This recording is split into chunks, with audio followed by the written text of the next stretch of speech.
여러분, 우리는 다 예수님을 믿는 사람들입니다. 여러분, 예수님을 얼마나 생각하고 사시나요? 기독교 복음주의 운동가의 거장이었던 존 스토트는 이런 말을 했습니다. 나는 매일 아침 눈을 뜨자마자 예수님은 날 위해 오셨다. 예수님은 날 위해 죽으시고 부활하셨다. 그리고 예수 그리스도께서는 승천하셨고 반드시 날 위해 다시 오신다. 나는 사실을 생각하며 기뻐합니다. 아침에 눈 뜨자마자 예수님 생각한다는 거죠. 우리는 다 예수님을 믿는 기독교인들입니다. 정말 존 스토트처럼 아침에 눈을 뜨자마자 예수님 생각하면서 정말 예수님과 함께 하루를 시작하고 예수님과 함께 하루를 동행하는 그런 신앙생활을 할 수 있다면 정말 얼마나 기쁘고 행복하고 좋겠습니까? 별로 기대가 안 되시나? 여러분, 중세 유럽은 기독교 국가였죠. 중세 유럽에 정말 다 예수 믿는 사람들이었습니다. 그런데 어떻습니까? 그 중세 시대를 사람들은 암흑의 시대라고 그렇게 표현합니다. 어떻게 예수 믿는 사람이 그렇게 많은데 왜 좋은 평가를 받지 못했을까? 여러분, 이 역사가 우리에게 보여주는 정말 뼈아픈 교훈이 아닐 수가 없습니다. 여러분, 우리가 예수 믿는 사람이 많다는 것, 그것도 중요하겠죠. 중요한 것은 예수 믿는 사람의 수가 아니라 정말 예수님을 제대로 믿는 사람, 예수님을 잘 믿는 사람의 숫자가 중요하다는 것입니다. 여러분, 우리 모두가 예수님을 믿되 정말 예수님을 잘 믿는 그런 신앙생활을 할 수 있기를 축복합니다. 아침 뜨자마자 예수님. 지난 주에 예수님 얼마나 생각하셨나요? 자, 오늘 골로새 1장에 보면 사도 바울이 바로 예수님에 대해 소개하고 있습니다. 예수님이 누구신지를, 예수님이 어떤 분이신지를 오늘 잘 말씀해 주고 있습니다.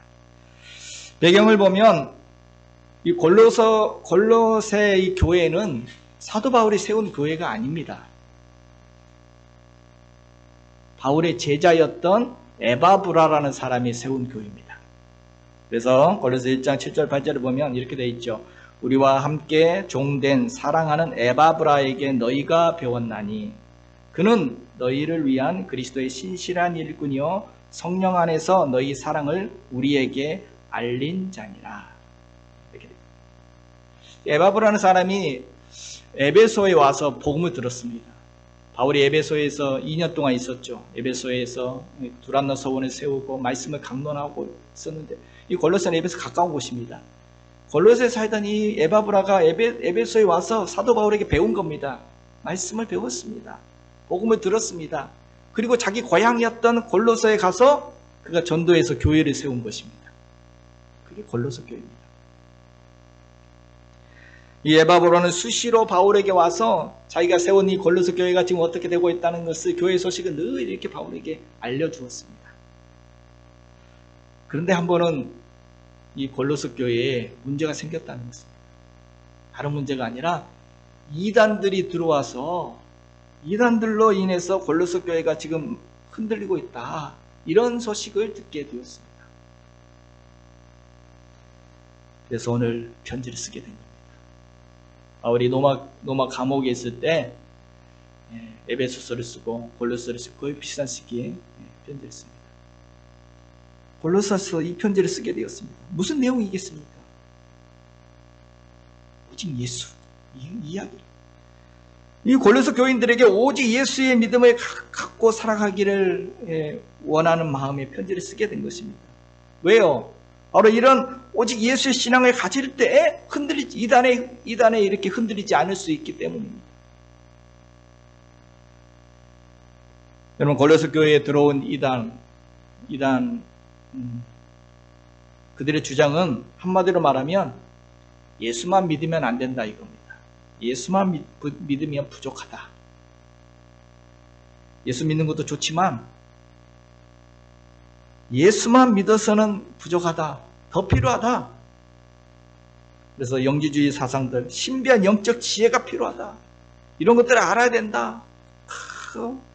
그래서 영적으로 우리 육체는 고행도 필요하고 수행도 필요하고 그리고 영성 훈련도 필요하다. 이런 영주주의 이단도 있었고 또 한편에서는 율법주의 이단들. 구약의 율법들 예수만 가지고는 안 된다. 율법도 다 지켜야 된다. 그래서 날도 지켜야 되고 뭐 음식 먹는 것도 규정도 지켜야 되고 또 할례도 행해야 되고 그런 구약 율법도 다 지켜야 된다. 예수만으로는 부족하다. 영성 훈련도 필요해. 얼핏 들으면 그래 맞는 말 같고 중요한 말 같죠. 그런데 중요한 것은 혹시 우리 중에도 그런 분 계신가요? 우리 중에도 예수만으로 믿어야 해? 아니지. 다른 종교, 다른 철학도 좋은 말씀도 얼마나 많은데 그것도 다 우리에게 필요하고 다 중요하고 그것도 내게 유익이 되고 다 필요한데 오직 예수? 그것만? 뭐 이런 생각 하시는 분 계시지 않나요? 이유는 여러 가지겠지만 이유 중에 하나는 오직 예수만 믿어서는 뭔가 부족하지 않나. 다시 말하면 예수님을 잘 모르기 때문입니다. 예수님을 잘 모르기 때문입니다. 여러분이 조금만 교회 다니다 보면 교회를 조금 다니다 보면 금방 뭐라고 생각해? 예수님 다 알지. 다 아는 줄로 착각을 합니다. 예수님? 나도 뭐 알 만큼 알아. 금방 이렇게 이야기해요. 예수님을 제대로 알면 예수만으로 모든 것이 있다는 것을 알게 됩니다. 대전에 있는 어느 장로님 이야기입니다. 이 장로님은 중학교 교사였습니다. 중학교 교사였는데 어느 날 중학교 2학년짜리 제자가 찾아왔습니다. 그리고 자기한테 전도를 하더랍니다. 야, 내가 장로야. 그랬더니 선생님 알아요. 선생님 장로님인 줄 알고 전도하러 왔어요. 하더라는 겁니다. 어이가 없어가지고 아니 어떻게 나에게 전도하려고 하느냐 그랬더니 알고 보았더니 신천지에 빠져있는 학생이었습니다. 제자였습니다. 신천지에서 배운 그 교리를 가지고 생각하기를 우리 선생님은 이걸 모를 거야.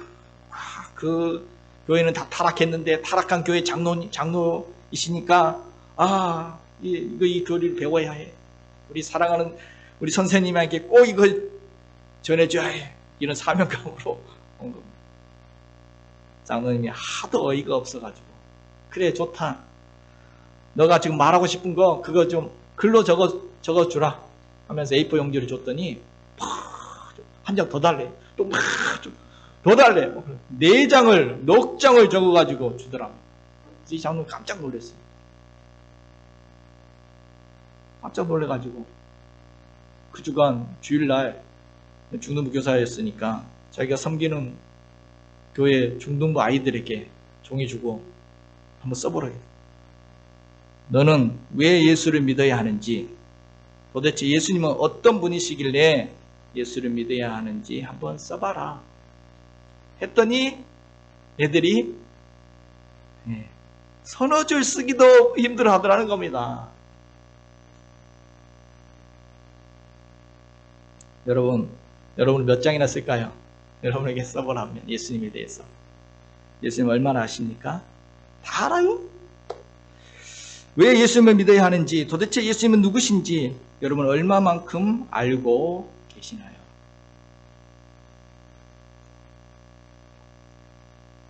우리가 예수님에 대해서 너무 잘 모르기에 우리의 신앙은 또 이렇게 휘청거리기도 하고 좀 어려움이 있으며 또 이단에 이렇게 흔들리기도 하고 그런 것 아니겠습니까? 오늘 사도 바울은 그런 골로새 교인들에게 오늘 본문을 통해서 예수님은 어떤 분이시라고 지금 가르쳐주고 있습니까? 예수님은 어떤 분이시다라고 하고 있습니다. 여러분 우리가 읽었던 오늘 본문, 오늘 이 본문이 바로 성경에서 예수님에 대한 가장 완벽한 초상화다라고 이렇게 일컬어지는 본문입니다. 예수님에 대한 초상화? 예수님에 대한 초상화. 예수님이 어떻게 생겼다고 하고 있습니까? 초상화니까 예수님이 어떻게 생겼다고 되어 있습니까? 본문 한번 보십시오. 예수님이 어떻게 생겼어요? 아무리 봐도 예수님이 어떻게 생겼는지 한마디도 없습니다. 그런데 어떻게 오늘 본문이 가장 완벽한 예수님의 초상화라고 일컬어질 수가 있었을까요? 예수님은 눈으로 볼 수 없습니다. 이것이 바로 하나님의 생각을 가장 잘 드러내는 것이라 할 수 있습니다. 이 하나님께서는 이 형상 만드는 거 싫어하세요. 10계명에 보면 제2계명이 어떤 피조물이라도 하나님 형상을 피조물을 가지고 하나님 형상을 만들지 마라. 우상을 만들지 마라. 이건 만들어 놓고 이게 하나님이야 이렇게 하지 말라.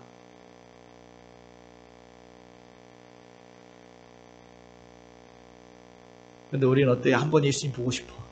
그래서 어떤 분들은 예수님의 뒷모습만 봐도 나 하나님 믿겠습니다. 그런다는 등.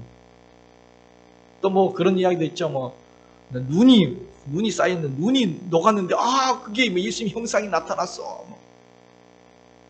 또 옛날에는 그런 이야기도 있었어요. 자동차를 세워놨는데 자동차 기름이 샜어요. 근데 땅에 보니까 이 기름 샌 것이 모두 형상이 나타났는데 그게 예수님 형상이었어요. 그래서 막 사람들이 그거 본다고 막 몰려들고 난리를 했어요. 또 예수님이 어떻게 생겼는지 그림도 얼마나 많습니까? 우리가 성화라고 이야기하는 수많은 그림들. 예수님은 이런 분이야. 이렇게 생겼어. 동양인들은 아예 삭가 쓰고 이렇게 예수님이 이렇게 생겼어. 흑인들은 예수님이 이렇게 생겼어.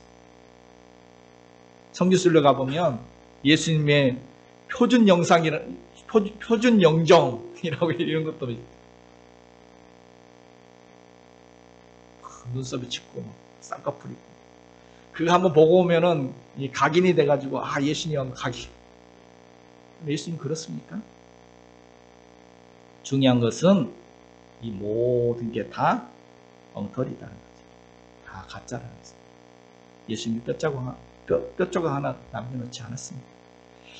여러분 우리가 하나님이나 예수님의 형상 어떻게 생겼는지 한번 보고 싶고 여기에 집착하다 보면 우리의 신앙이 참 유치하고 저급한 신앙에 머물 수밖에 없어요. 미신에 빠지기 쉽습니다. 뭔가 좀 보여준다 하면 거기에 쓸려가죠. 여러분 성경에서 말하는 예수님, 성경이 보여주는 예수님, 성경에는 예수님의 성품과 예수님이 하셨던 일들, 그분이 하신 말씀들, 그분의 선하심들을 이렇게 기록하고 있습니다. 예수님의 이목구비를 기록해 놓은 게 아니에요. 예수님이 어떻게 생겼는지 이게 없어요. 성경에 찾아봐도. 예수님의 제자들은 봤겠지만 예수님의 제자들은 그것을 기록하지 않았습니다. 예수님의 말씀과 예수님이 어떤 삶을 살았는지를 기록해 놓았지 예수님이 이렇게 생기셨대, 키가 몇 센치였고 이런 거 제자들이 하나도 기록해 놓지 않았습니다. 제자들이 그게 중요한 게 아니었습니다. 그게 중요한 것이 아니었습니다. 도리어 그분에게는 흠모할 만한 것이 없었다. 흠모할 만한 형상이 없었다라고 그렇게 말하고 있습니다. 그런데 또 어떻습니까? 그럼 또 형상이 안 되면은 이제 또 눈에 보이는 현상이라도 보고 싶어요. 그래서 예수님의 능력을 강조하는 경향도 있습니다. 은사와 기적들, 예수님 행하셨던 그런 기적들, 눈앞에 드러나는 형상들을 강조하고 그게 예수님의 본질이다 라고 말하기도 합니다. 여러분 예수님께서 하나님의 능력으로 많은 기적들을 행하셨지만 그것이 예수님이 가장 강조하시는 예수님의 가장 중요한 본질은 아닙니다. 주님은 오히려 그런 걸 경계하셨죠. 그 마지막 때 거짓 선지자들이 나타나서 이런 일들을 행하고 이런 기적들을 행하면서 사람들을 미혹하게 될 것인데 거기에 현혹되어 따라가지 말라라고 예수님께서 경계도 하셨습니다. 그것만 추구하는 사람들을 예수님께서 또 너희는 표정만 보고 따르냐라고 하셨습니다. 오히려 예수님은 어떤 분이 있었습니까? 예수님은 마국간에서 태어나셨습니다. 왜요? 어떤 분이 유머스럽게 이런 말을 하더라고요. 예수님께서 마국간에 태어나신 이유는 엄마가 마리아. 엄마가 마리아. 엄마가 마리아서. 엄마가 마리아. 그리고 우스갯소리를 하던데, 예수님은 진짜 태어날 때부터 그런 천왕고에 태어나셨어요. 예수님이 자라신 곳, 천대받는 그 나사렛 촌동네에서 자라나셨어요. 일용직 목수일을 하셨어요. 노숙자 생활을 하십니다. 머리 둘 곳, 인자는 머리 둘 곳도 없다. 집 한 채 없다. 그렇게 떠돌아다니셨어요. 바로 그런 예수님을 통해서 우리는 정말 어떤 비천한 사람도 예수님처럼 생각하고 예수님처럼 살아가면, 예수님의 가르침을 따라 살아가면 정말 하나님의 영광을 드러내는 그런 인생을 살 수 있다는 것을 우리에게 보여주고 계시지 않습니까? 여러분, 중요한 것은 예수 믿고 복 받는 것, 그게 중요한 것이 아니라 바로 주님을 따르는 것입니다. 너희는 나를 따르라. 예수님이 가르쳐 주신 그 가르침, 예수님이 보여주신 그 삶, 그것이 중요한 것입니다. 그래서 오늘 우리에게 성령을 보내신 이유도 뭡니까? 성령을 보내신 이유도 예수님이 가르쳐 주신 것을 생각나게 해주시려고, 그 잊지 않고 생각나게 하시려고. 그래서 예수님이 맡기신 일들, 예수님이 하셨던 일들을 잘 할 수 있도록 우리를 도와주시려고 성령을 보내신 것입니다.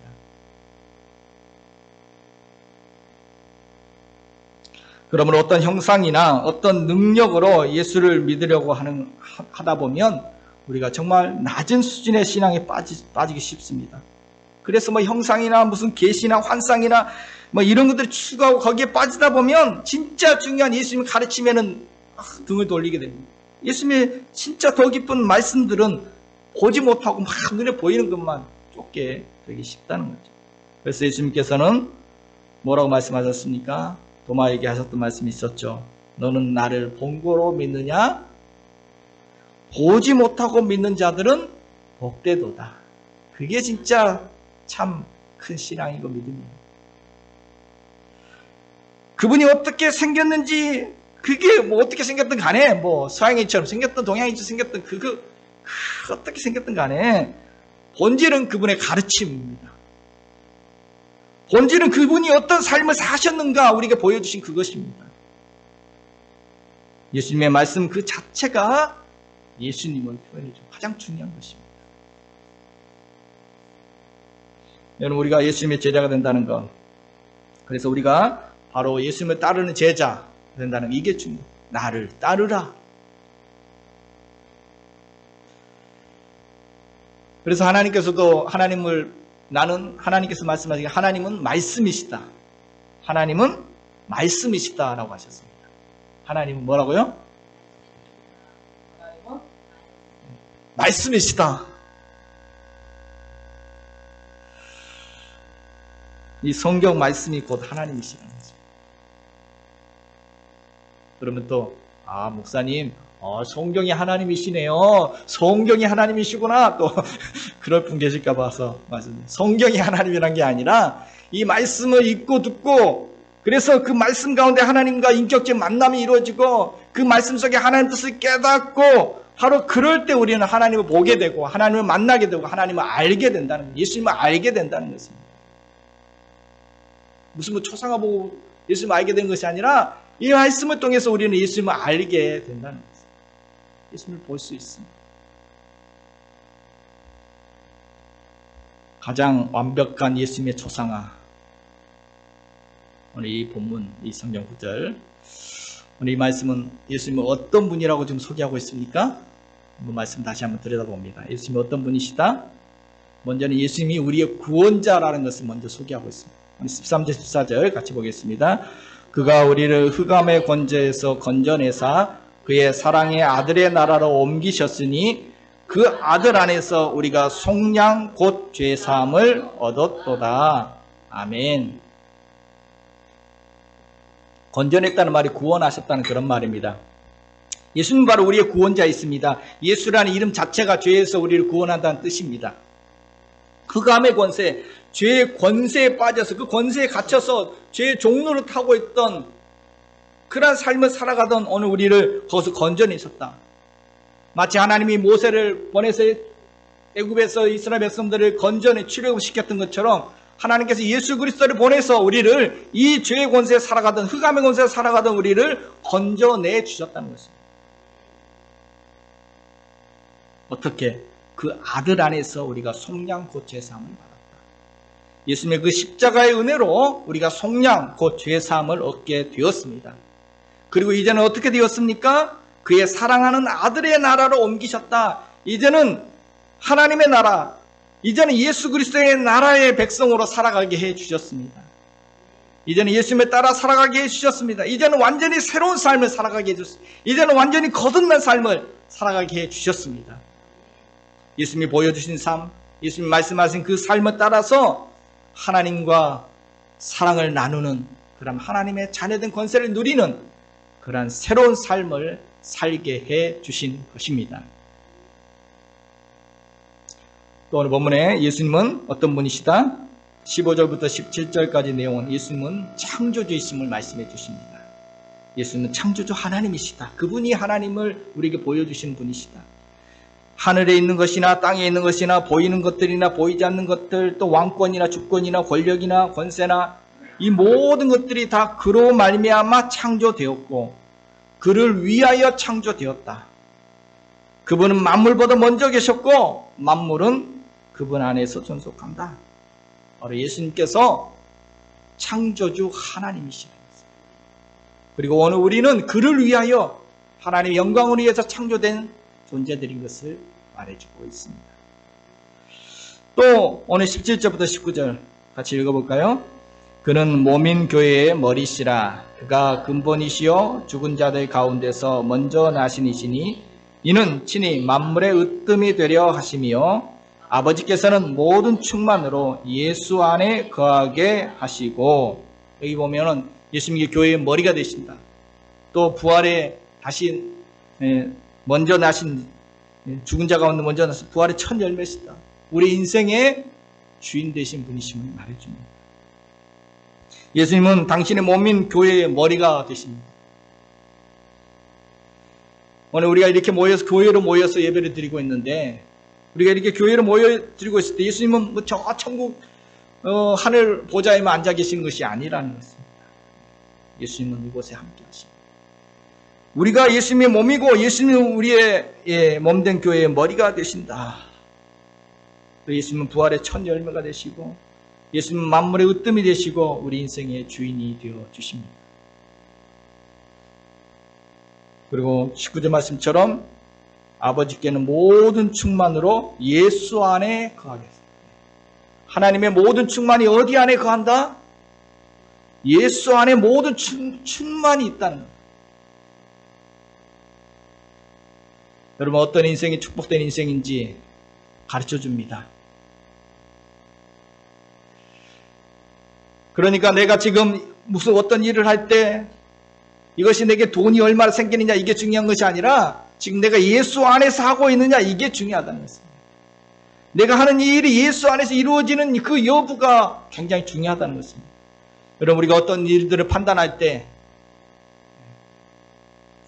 중요한 것은 무슨 어떤 일을 해야 될까, 어떤 일들을 선택하고 판단할 때 주변 정세를 살피고 이런 것도 중요하겠지만 그보다 더 중요한 것은 내가 지금 예수 안에서 행하고 있는 것인가 이것이라는 것입니다. 예수 안에서 행하는 것, 예수 안에서 행하고 있기만 하면 바로 그 안에 모든 충만이 있다. 하나님의 모든 충만이 예수 안에 있다. 예수 안에 지혜도 있고 총명도 있고 모략도 있고 재능도 있고 지식도 충만. 예수 안에. 그래서 별 볼 일 없어 보이는 두 사람이 만나서 주님 안에서 가정을 이루었는데 살아가는 모습 보니까 예수 안에서 얼마든지 천국 같은 가정을 이루며 살아갈 수 있는 모습. 합찮은 일을 하는 것 같은데 얼마나 아름다운 기업을 만들어내는지 모릅니다. 예수 안에서 삶이 반듯해지고 가정과 일터가 놀랍게 일어서는 것들을 우리는 보게 됩니다. 그래서 미국 남가주 대학교 철학 교수이며 또 목회자였던 달라스 윌라드라는 분은 많은 책들을 썼는데 이분이 하나님의 모략, 정말 고전 같은 중요한 책인데 하나님의 모략이라는 책에서 이런 이야기를 했습니다. 예수를 닮아가기만 하면은 그 순간 아름다움과 능력과 힘이 나타나기 시작한다. 뭐가 중요하다는 겁니다. 예수님이 어떻게 생겼는가 이게 중요한 것이 아니라 예수님을 닮아갑니다. 예수님의 입에서 나온 그 가르침이 중요한 것입니다. 예수님이 우리에게 보여주신 그 삶이 중요한 것입니다. 그것을 따라가면 나를 따르라신 그 주님을 따르면 그 주님을 닮아가면 그 주님 안에서 살아가면 우리 인생에도 놀라운 역사들이 나타나기 시작한다는 것입니다. 예수님만의 충만함을 경험하게 된다는 것입니다. 오늘 20절, 마지막 20절에는 또 예수님이 어떤 분이라고 소개합니까? 세상에 화평을 주신 분이시다. 20절 같이 볼까요? 그의 십자가의 피로 화평을 이루사 만물 곧 땅에 있는 것들이나 하늘에 있는 것들이 그로 말미암아 자기와 화목되기를 기뻐하심이라. 아멘. 하나님께서 예수님께서 하나님과 우리를 화해시켜 주셨습니다. 화해시켜 주셨습니다. 그래서 십자가를 화목제물이라 이야기합니다. 화목제물. 둘로 하나 되게 하셨다. 하나님과 막힌 담을 우리 사이에 막힌 담을 허시고 바로 예수님의 십자가는 우리의 죄를 속량함으로 우리의 죄를 속죄함으로 끝난 것이 아닙니다. 죄만 없애고 끝난 것이 아니라 그 십자가의 은혜는 바로 우리를 하나님과 화해시켜 주셨습니다. 그래서 이제는 하나님과 화평을 누리며 살아가게 하셨고 하나님과 화목한 삶을 살아가게 해주신 것입니다. 여러분, 속죄와 화해는 차이가 있습니다. 용서와 화해는 좀 다릅니다. 예를 들어 그런 사람 있죠. 그런 말 하시는 분들 있죠. 내가 어떤 사람의 잘못을 용서해 줬다. 그런데 다시는 만나기 싫다. 이런 말 하시는 분들 있죠. 하나님은 그렇게 하신 분이 예수님이 그렇게 하신 것이 아니라는 것입니다. 우리의 모든 죄를 사하셨다. 그것으로 끝난 것이 아니라 이제는 화해까지 시켜서 화목을 누리며 살게 하셨다. 하나님과 친밀한 교제를 나누고 하나님과 동행하며 화목한 삶을 살 수 있도록 해주셨다는 것입니다. 이것이 엄청난 은혜입니다.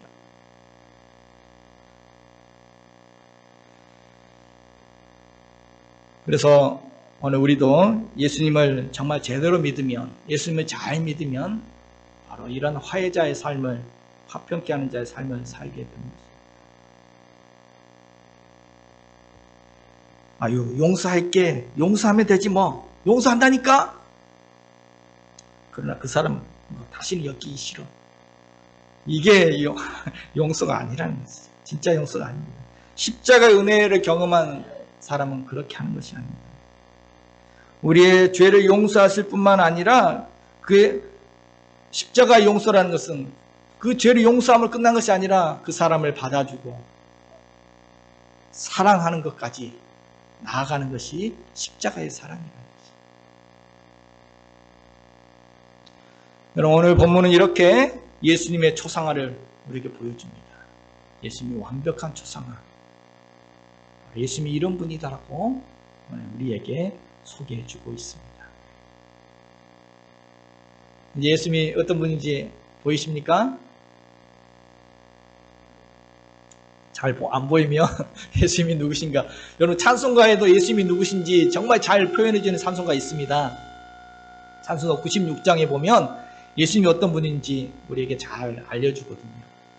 예수님은 우는 자의 위로요, 없는 자의 풍성이며 천한 자의 높음과 잡힌 자의 노임되고 약한 자의 강함과 눈먼 자의 빛이며 병든 자의 고침과 죽은 자의 부활되고 추한 자의 정함과 죽은 자의 생명이며 죄인들의 중보와 멸망자의 구원되고 온 교회의 머리와 만국인의 구주시며 모든 왕의 왕이요 심판하실 주님 되고 우리의 기쁨 되시고 우리의 생명과 평화와 영광이 되신다. 얼마나 정말 황홀합니까?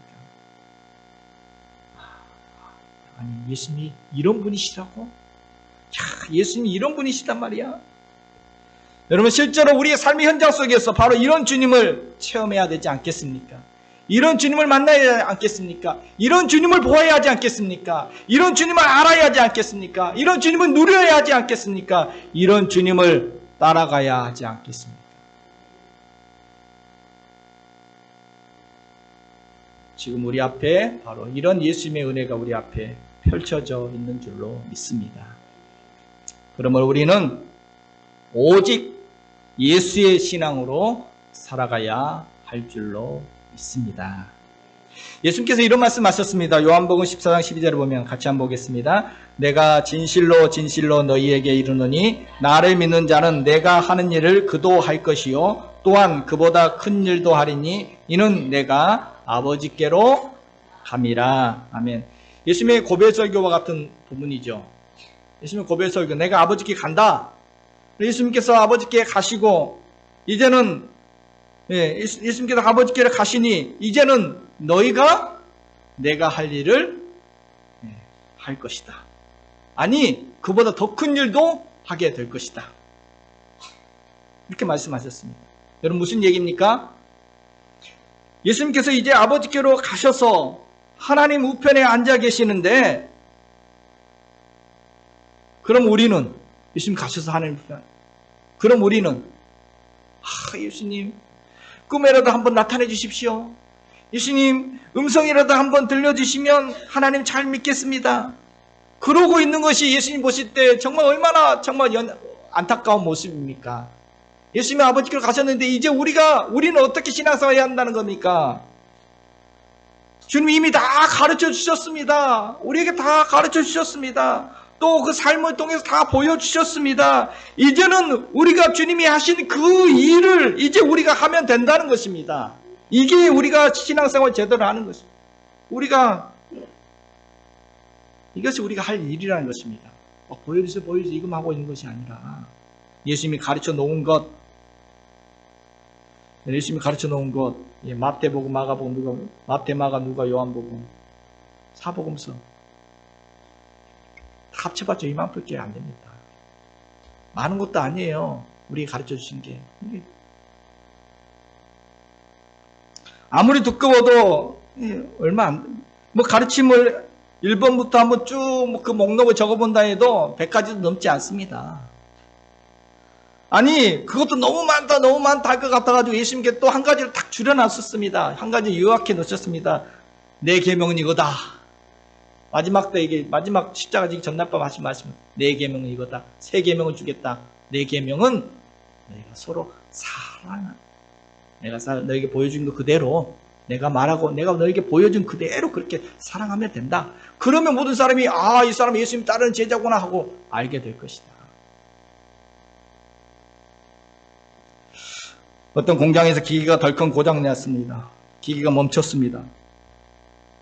아무리 찾아봐도 고장 원인을 알 수가 없었습니다. 이게 공장이 멈춰버렸으니까 이제 어떻게 해야 됩니까? 고민하다가 결국 고심 끝에 그 기계를 처음 만든 사람을 데려왔습니다.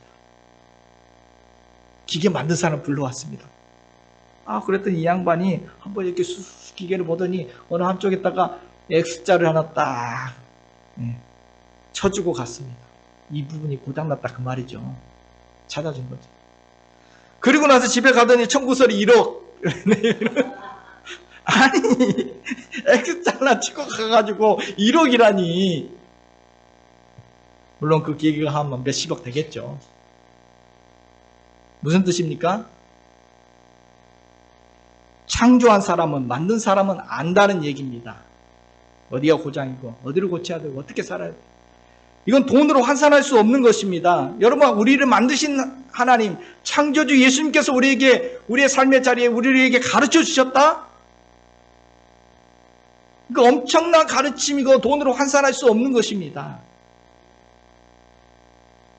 예수님이 가르쳐준 그 목록들을 100가지도 안 되는데 정말 이것들은 우리 인생의 핵심 중에 핵심이라는 것입니다. 물론 우리가 하기 힘든 것들도 있습니다. 그러나 중요한 것은 우리가 어디로 가야 할지 방향을, 우리 인생의 방향을 정확하게 가르쳐주고 있다는 것입니다. 우리가 어디로 가야 할지 가르쳐 주십니다.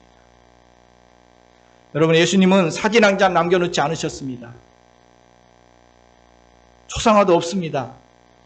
예수님은 뼈조각 하나 남겨놓지 않고 흔적 없이 그냥 하늘로 가버렸어요. 흔적도 없이 가버렸습니다. 왜냐하면 아무짝에도 쓸모없는 그런 것들에 예수님이 뭐래, 예수님이 머리카락이래, 뭐래, 이런 것들, 이런 쓸모없는 것들이 정말 예수님이 중요한 가르쳐 주신 것 대신에 그런 것들이 신격화 될까봐 주님은 아예 남겨놓지 않으셨습니다. 그리고 우리에게 말씀을 남겨주셨습니다. 오직 예수의 신앙으로 바로 예수님의 주님이 가르쳐 주심과 예수님이 우리가 보여주신 그 삶을 따라가는 것, 이게 오직 예수의 신앙입니다. 우리 이런 오직 예수의 신앙으로 축복된 인생이 되기를 축복합니다. 노리베스 존슨이라는 분이 있습니다. 이분이 삶의 밑바닥까지 추락했습니다. 그릇된 판단으로 결혼도 잘못했고 또 물질적인 성공만에 쫓아가다가 40살에 이혼을 하고 또 몸은 병들어서 걸어다니는 종합병원이 되었습니다. 그의 사업마저도 완전히 파산되었습니다. 생계 위협까지 느끼게 되었습니다. 완전히 인생 밑바닥까지 추락했습니다. 어떻게 해야 됩니까? 남한테 돈을 꾸어서 다시 시작해야 될 것 같은데 그렇게 하지 않았습니다. 노르베스 존슨은 그렇게 하지 않았습니다. 그가 했던 것은 모든 것을 그냥 다 뒤로 하고 성경책 하나 들고 뉴멕시코의 깊은 산속으로 들어갔습니다. 그리고 거기서 집거하면서 성경을 팠습니다. 성경을 파고 그냥 기계적으로 몇 번 읽었다 이게 아니라 성경의 깊은 말씀의 깊은 뜻을 생각하면서 말씀을 읽었습니다. 어떻게 살아야 할지, 예수 안에 거하며 살아간다는 것이 도대체 무엇인지를 생각하면서 말씀을 봤습니다. 말씀을 읽었습니다. 그리고 그의 심신이 회복되기 시작했습니다. 그리고 그는 결심했습니다. 내가 어떤 대가를 치르더라도 하나님께서 주신 이 재능을 개발하여서 사람들에게 긍정적인 영향을 끼치는 사람이 되리라. 그리고 하산해서 다시 밑바닥부터 차근차근 일을 시작했습니다. 사업도 하기 시작했습니다. 그의 경영 방법이 뭐였느냐? 그는 이렇게 말합니다. 나의 경영 방법은 뉴멕시코 산속에서 만난 예수님의 방법으로, 그 산속에서 만난 예수님의 방법으로 이제 사업도 하고 인생을 살아가겠다. 이게 내 방법이다.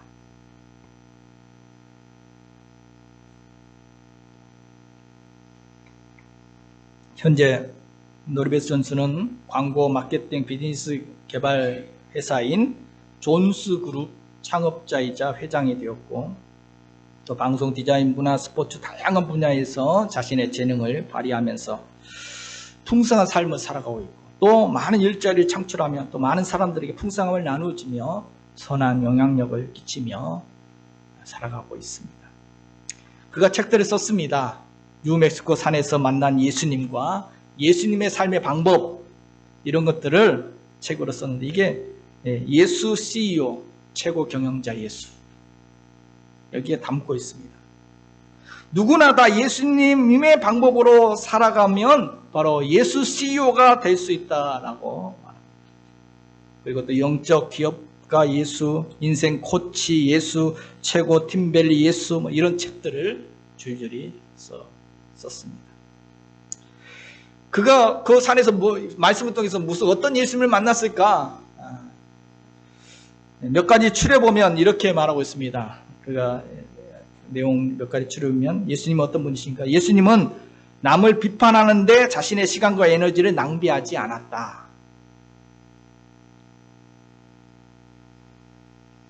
우리는 거기에 에너지 다 쏟아붓다 했죠. 속상해가지고 거기에 고갈되고 남을 미워하고 견제하고 복수하려고 하는데 이런데 시간과 열정을 에너지를 낭비할 때가 많은데 그렇지 않았다는 거죠. 미워하는 사람 한 사람만 생겨도 아무것도 못하죠. 예수님은 그런 데 시간을 낭비하지 않았다. 또 그 책에 보면 예수님은 사람을 살리는 자신의 사명에 충실하셨다. 또 예수님은 힘을 과시하지 않으셨다. 예수님은 사람을 조종하지 않으셨다. 예수님은 사람을 섬기셨다. 이런 내용들이요. 무슨 얘기입니까? 한마디로 말해서 예수님의 방법대로 하면 된다. 이걸 지금 얘기하고 싶은 것입니다. 정말 중요한 것은 예수님의 그 가르침들이 너무나 우리가 알아듣기 쉽게 이런 언어들로 정말 구체적으로 정말 간결하게 우리에게 이렇게 말씀을 남겨주셨어요. 성경을 기록해서 우리에게 남겨주셨습니다. 말씀 듣고 말씀을 읽고 이렇게 말씀 따라 예수님을 따라가다 보면 오늘 우리 모두도 이런 복된 삶을 살게 될 줄로 믿습니다. 여러분, 누가 나와 같은 인간을 끝까지 도와주시겠습니까? 누가 나와 같은 인간을 믿고 일을 맡겨주시겠습니까? 나같이 망가진 인생도 고쳐주시겠습니까? 누가 나같이 짜증스러운 존재도 기뻐해 주시고 맞아주시겠습니까? 무가치한 나의 인생을 누가 소중히 여겨주시겠습니까? 나를 답답해하지 않고 끝까지 나와 함께 걸어가 주실 분은 누구입니까? 미련하고 못 알아듣는 나를 지치지 않고 계속 가르쳐 주실 분은 누구십니까? 생명까지 줄 만한 사랑으로 나를 그렇게 사랑해 주실 분은 누구십니까? 기가 막힌 나의 죄 문제를 해결해 주실 분은 누구십니까? 내게 최고의 영광의 자리를 내어주실 만한 그분은 누구십니까? 하나님의 거룩한 삶, 거룩함 앞에서 부끄럼 없도록 우리를 도와주실 분은 누구십니까? 방금 드린 이 모든 질문에 대한 대답은 오직 예수 그리스도, 오직 예수 있습니다. 오직 예수 하면 어떤 분들은 그러면 가정도 직장도 다 팽개치고 그게 아닙니다. 물론 우리 주변에는 오직 예수 오직 예수 말하면서 가정도 소홀하고 직장도 소홀하고 그런 사람이 있기는 하지만 그건 예수 제대로 믿는 게 아니죠. 오직 예수 신앙 아닙니다. 자기 입으로 그냥 나 예수 잘 믿는다 하는 것뿐입니다. 예수를 잘 믿는다는 것은 오직 예수의 신앙이라는 것은 뭐냐? 나를 따르라. 예수님의 가르침을 따라. 오직 예수님의 가르침을 따라, 오직 예수님이 보여주신 삶을 따라, 오직 예수를 따라가는 사람이 오직 예수의 신앙생활. 예수님께 집중하고 늘 예수님을 바라보고 예수님과 동행하는 삶을 살아가는 사람이 오직 예수의 신앙입니다. 우리 모두 예수님의 가르침을 따라 오직 예수의 신앙으로 만복을 누리시는 저와 여러분 되시길 주님의 이름으로 축복해 드립니다.